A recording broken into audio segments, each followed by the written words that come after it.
হঠাৎ আপনাকে এক ডাক্তার রিপোর্ট দিয়ে বলল আপনি মাত্র 30 দিন বাঁচবেন, আপনার ক্যান্সার হয়েছে, এখন আপনার শেষ স্টেজ যাচ্ছে।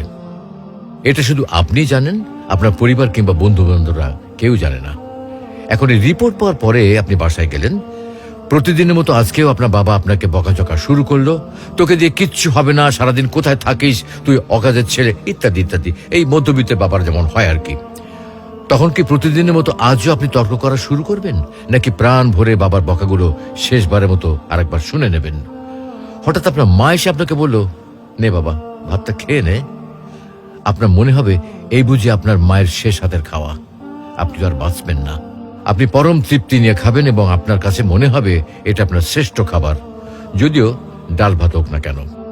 আপনি বের হলেন, পুরনো এক বন্ধুর সাথে দেখা, আপনি যাকে মোটেও সহ্য করতে পারেন না, সব সময় তার সাথে কথা কাটাকাটি হয়, আজকেও সে আপনাকে কিছু কথা শুনিয়েও দিল।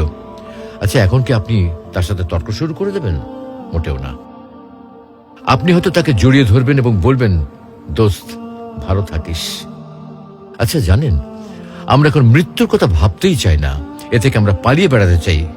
কিন্তু যদি আপনি ভাবেন যে আজই আপনার শেষ দিন, তাহলে দেখবেন সবকিছুই আপনার কাছে ভালো লাগছে।